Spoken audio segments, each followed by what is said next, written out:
Hello and welcome to Hexed Encounter. My name is Joe. Today I am going to be doing a playthrough of Band of Brothers Old Breed South Pacific, scenario number 58, Mopping Up. So this scenario has the description, east of Bloody Ridge, October 25th, 8 a.m. So this is Guadalcanal. Groups of Japanese had managed to break through first, seventh lines during the night in scenario 57, and they went to ground somewhere between 1-7 and Henderson Field as the sun came up. This largest group included Colonel Masajiro Furuyama, the commander of the 29th Infantry and what was left of his HQ staff and the 7th Company. Platoon-sized patrols from the 2nd Marines were dispatched into the jungle to eliminate them. The historical outcome was most of the Japanese were eliminated by mid-morning. However, Colonel Masajiro Furuyama and a few of his men managed to avoid the Marines for the next 3 days. On October 29th, Furuyama ordered his men to escape back to Japanese lines while he destroyed the regimental colors and committed suicide. Marines found Furuyama and his diary, which had the following entries: "We must not overlook firepower," and "I'm going to return my borrowed life today with little interest." Okay, so there are some special rules for this one. First special rule is to place all Japanese at start units in a cup. Draw them out one at a time and roll a 1d6 and 1d10. 2 is added to the d6 to determine the setup row. When determining the row, start with row C. This is using map 31, rows C through L. So once you determine the row, you then roll a d10. To determine the numbered hex, the Japanese player may add or subtract 1 from the second die roll. But no Japanese unit can set up with or adjacent to another Japanese unit. If a unit can't be placed even after adding or subtracting 1, then roll again. When the cup is empty, place the Japanese FOW force pool in it. So those are the reinforcements. They get reinforcements on turns 1, 2, and 3. You can see that on the turn track at the top of the scenario card. The Japanese will set up first. The U.S. will move first. Row C is the south end of the board, and row L is the north. The U.S. will win if there are no Japanese non-decoy units on the board at the end of turn 6. Now, Special Rules 2 deals with U.S. deployment. And that is each U.S. platoon rolls a d6 and a d10. The d6 determines which board edge it sets up on, and the d10 which hexes. If d6 is 1 or 2, the platoon sets up along any board edge. 3 is the east edge, 4 is the west edge, 5 is the south edge, and 6 is the north edge. Once the board edge is determined, start with its leftmost hex and count from left to right the number of hexes equal to the d10. The units in the platoon set up in or adjacent to that hex, but no unit in the platoon can set up with or adjacent to a Japanese unit. The platoon keeps rolling both dice until it meets these conditions. For example, a platoon that rolls a 6, d6 north edge, and then 6 on the d10 would set up in L5. Special scenario 3, each Japanese unit cannot move until it first has a line of sight to an enemy unit. Once it does, it may move that or future turns. Number 4, a Japanese decoy is eliminated when it has a line of sight to an enemy unit. Number 5, a Japanese unit within 2 hexes of the elite squad, Colonel Furuyama, including the elite squad, get +1 to its morale. 6, all Japanese units only have 4 movement points. 7, all units may route toward any edge. So in this scenario, the U.S. forces that will have 3 different platoons. First platoon will be 3 42 squads, 1 machine gun weapon team. They're all identical. Second platoon, same thing, 3 42 squads, 1 machine gun. And third platoon, 3 squads, 1 machine gun. They get an operations range of 2 to 4, 2 command points. Route edge is any. It says none on the rule scenario page rather, but Special Rule 7 says they may route toward any edge. Japanese have an operations range of 3 to 5 one command point in the same route edge. Their forces at start will be one elite squad for the colonel, then one first line squad, 3 second line squads, 2 conscript squads, 1 machine gun team, and 2 decoys. And then they have their FOW force pool. We'll draw 1 each of these on the first 3 turns. There are a bunch in there actually. So normal, let's see, first conscript squad, one conscript squad, 2 second line squads, 2 first line squads, 1 machine gun weapons team. 3 units will remain undrawn and not used. The normal AOC, that's area of control, and FOW rules are not used. It must be placed during the Japanese operation range, 1 to 2 hexes from a Japanese unit and not in the same hex as a US unit. In case you're wondering, FOW is fog of war. That means they come in concealed, which in their case means a conceal 2 marker. So we need to start setting up. So I need to grab a cup and drop our units into that cup. For the Japanese, they set up first. Okay, so we're going to get into Japanese deployment here. I got my cup. This is under Special Rule 1 that we just looked at. Draw a counter out. It is a 3-2, so conscript level. So I roll a D6 and a D10. 5 and 8. So you start at row C. 1, 2, 3, 4, 5, 6, 7, because you add 2 to the 5. And then you go to 8, which is here. And we can go here or here. So let's put him in the jungle. So he's got good cover. They all get a concealed 2. All the Japanese get a concealed 2. I'll do another one. This one's a 4-2 second line squad. Drop them right there for the time being. Roll again. This time we get a 4 and a 4. So C will be 1. 1, 2, 3, 4. 5, 6 because we add 2. This is 4 here, so we can go here or here. We'll take the jungle. When in doubt, take the better cover. Okay, so now I'm going to do the rest off camera. I'll come back, show you the Japanese deployment. We'll do a couple of the Americans, and then we'll be done. And we'll get into the game. Okay, to do the Americans, they're divided into 3 platoons of 3 squads each with a weapons team, a machine gun team. So their placement is a little different. They get, we still roll D6, D12. If it's 1 or 2, you can put it on any board edge you want. If it's a 3, it's the east, 4 west, 5 south, 6 north. And then you start with its leftmost hex and count from left to right the number of hexes on the D10. And then you can set them up on or adjacent to that hex. Since you have 4 units, you can spread them out a little bit. We'll roll. So we got a 2, which means we get to choose, and a 4. Okay, so here's our first platoon. Now we're going to go, here's C. So this would be the south edge, west edge. So if we go west edge and start from left to right, and we roll, I'll go up 4, it would be 1, 2, 3, 4.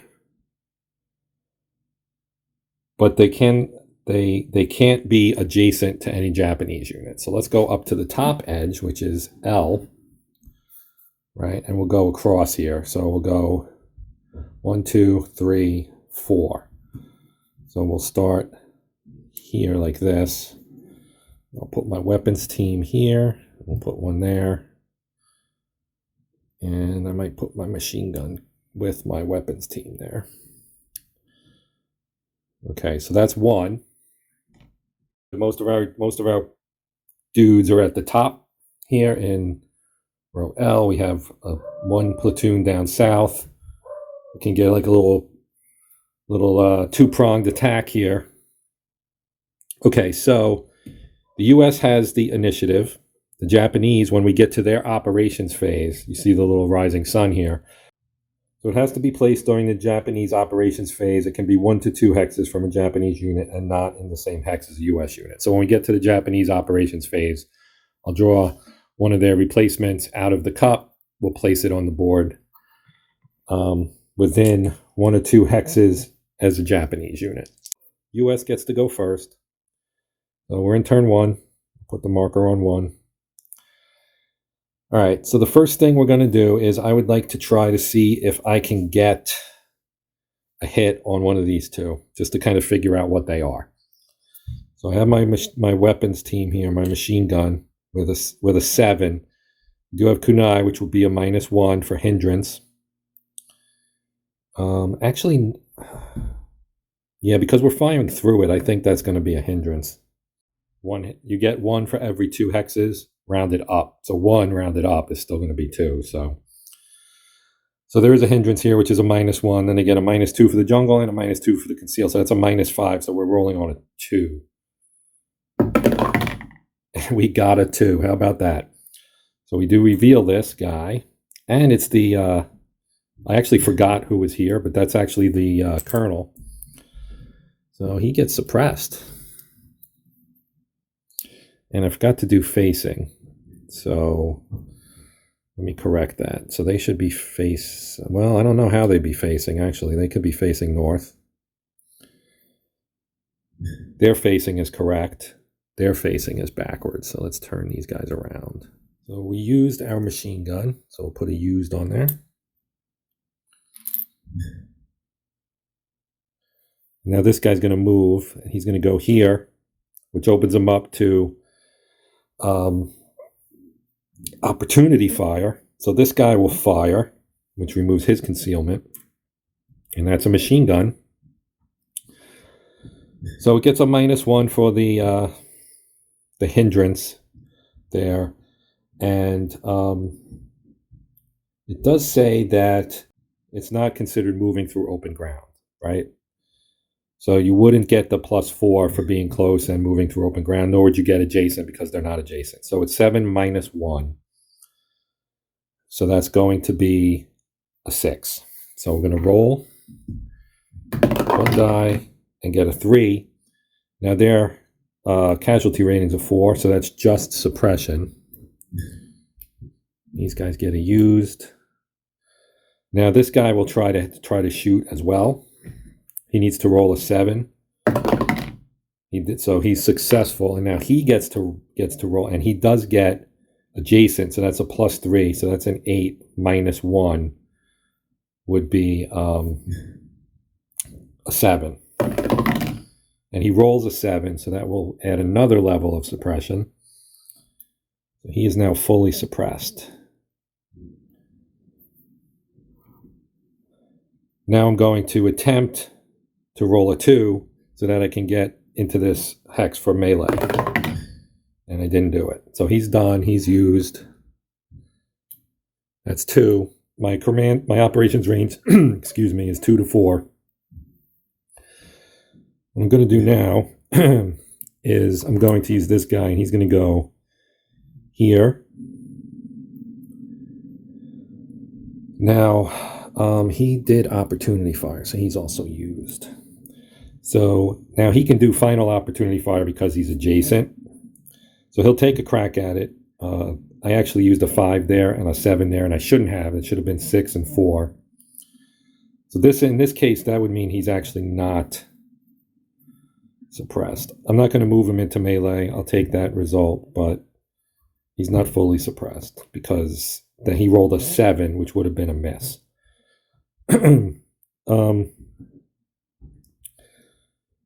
Well, yeah, I'm not going to go back and redo that. So he's here. He's going to try final. So it's 4 -2 for final is 2 +3 for adjacent is 5 -2 for jungle. -2 is 3. So his number is a 3. But he also has to roll a 7 first to even try to take the shot. And he does. So now we'll take the shot. He rolls a 2, which is good enough, since he had a 3, to suppress him. And now he's going to attempt to get into that hex. So he's going to roll against a 6. And he's successful. And now he'll move in here for melee. Okay, so that's 3 used. Well, we're going to take this guy here, and he's going to move here. Now he can do final opportunity fire, so 6 becomes a 4. -2 is a 2 +3 for the adjacency is a 5. But he has, yeah. He rolled a 3, so that is a hit. So he gets suppressed. Now he can attempt to roll for morale to also get into melee. And he fails. So he's stuck here, used, and that is the end of the American operations for this part, for this phase. Now we'll go back over to the Japanese, and I need to put my chits in the cup here. I'm going to draw one out. Now I ran out of red ones, so I had to use a yellow company one here, but this is a second line unit. So according to this, it must be placed during the Japanese operations phase 1 to 2 hexes from a Japanese unit and not in the same hex as an American unit. So let us put him, we'll put him right here. He gets a conceal marker. And now we're ready to begin operations. The Japanese operations range is 3 to 5, so they have to use 3. They don't have to, but they can use up to 5. Okay, so let's see what we are going to do here. So I think we might take our just placed unit here and have them jump in here for the assault. Why not? So I'm guessing they can't really see them.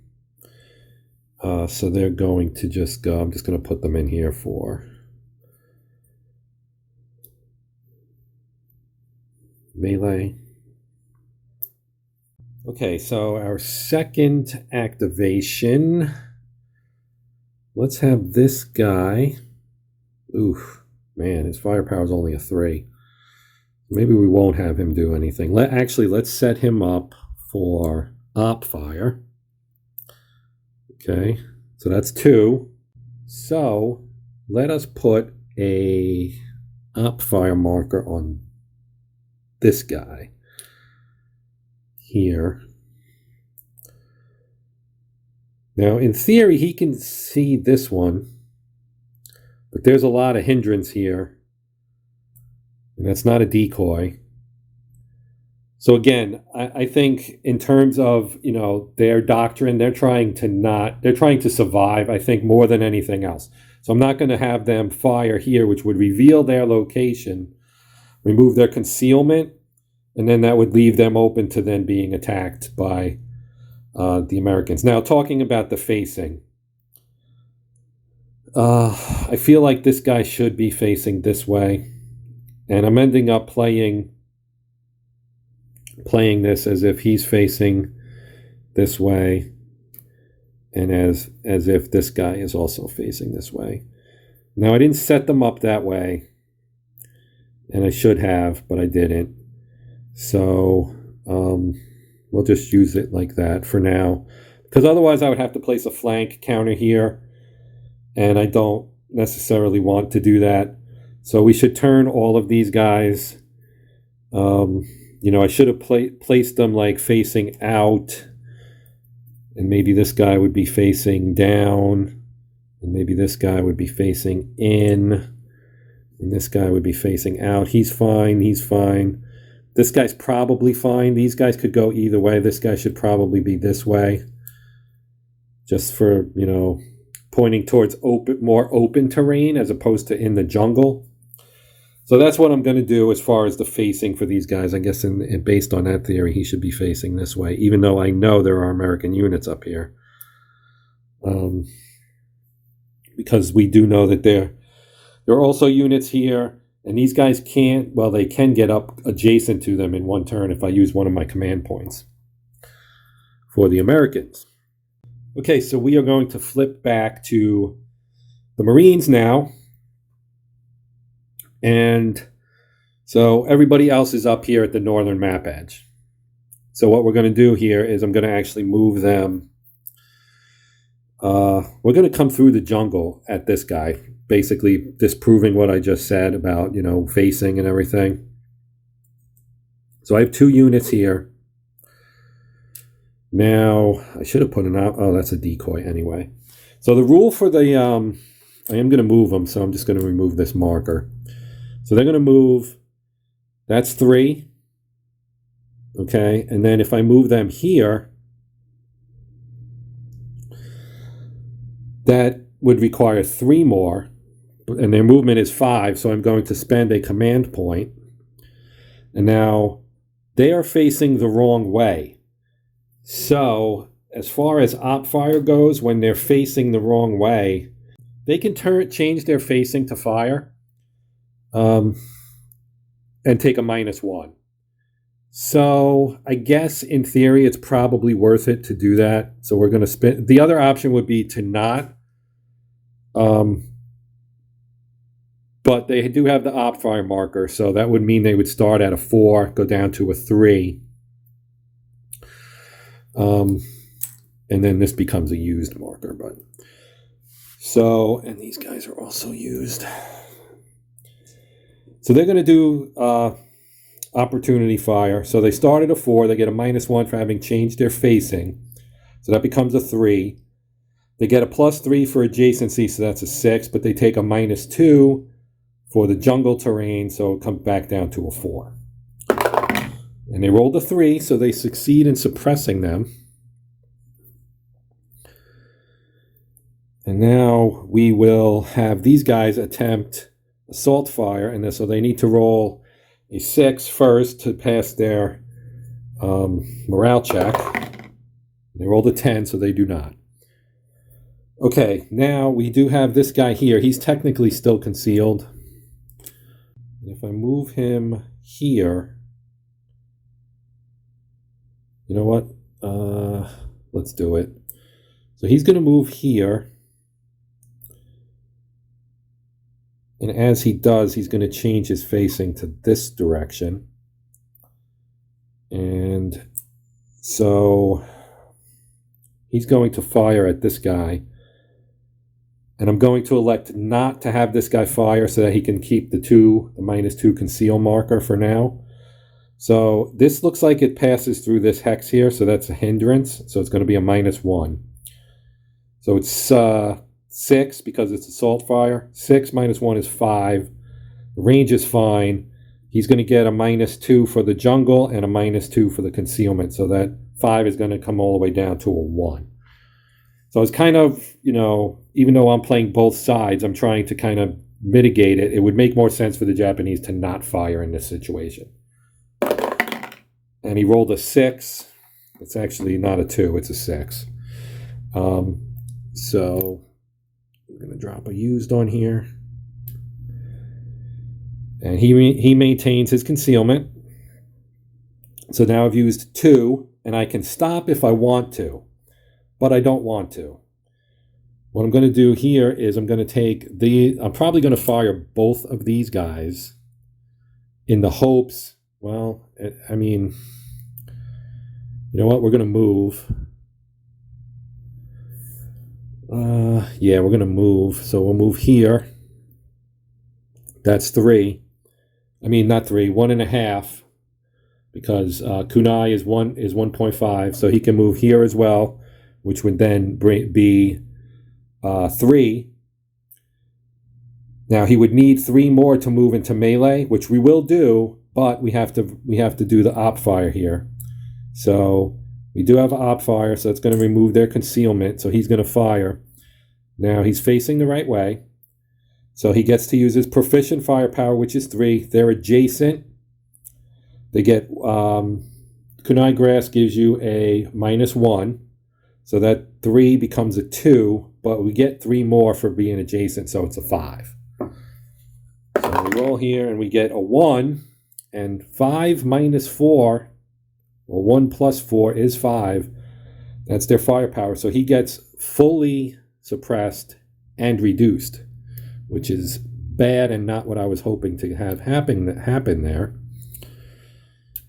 So let's roll our die here and see if we get a 2 and get into melee, and I'll spend my command point. So I'm spending my command point because you have to spend the command point before you try it. And we didn't get it. So he's stuck there. So now that this guy is revealed, however, let's have our machine gun for our 4th. This will be our 4th and final activation. So he's got a 7. It's going through 2 kunai grass, so we'll get a -1 hindrance there for 6. He's in jungle, so that becomes a 4. So we're going to roll here, and we get a 10. So no, nothing. Okay, so that's 4 activations. That is done. We flip back to the Japanese. Now, as far as what they want to do, they've already got 2 guys here in the melee, so they can't really do much there. We could, they have to have line of sight before they can actually move. So this guy can see him, so they could move. But again, the question is, do we want to expose ourselves and lose the -2 concealment? So my answer to that question is no. So I'm just going to do op fire, and op fire. So then it goes back to the Americans. And let's see, what do we have? We have here another rifle squad. So we will have him do the same thing we just did, except now we don't have enough to get into melee here, but I do want to bring him up close enough to actually attack at least. So that's 1.5, 3, and he'll stop here. They can do final op fire, so they will do that. So they use the proficient firepower, which is 2, and they'll take a -2. So that becomes a 0, and then they get 1 back for the, no, I'm sorry. It's 2 - 2, which is 0. Then it becomes a -1 because of the kunai grass, but they gain 3, so it becomes a 2. And it's a 7, so that's unsuccessful. So now they can fire at him. We use our proficient firepower of 4. Adjacency makes it a 7. Jungle makes it a 5. Rolled a 5, so we suppress him. Which doesn't do us a whole lot of good. But if we do... Yeah, I can't really get into a position where... Oh, yes, I can. Yes, I can. If we move him here... Put a used on him. He's going to fire as well. So it's a 4. -1 for the kunai and -2 for the jungle here is a 1. So that's about as good as we can get, but we'll take it. And we rolled a 4. So as expected, nothing really happened. That's 2. I have 2 left. You may as well move them as well. So let's see. Let's go 1. Okay, so he's hidden because of this.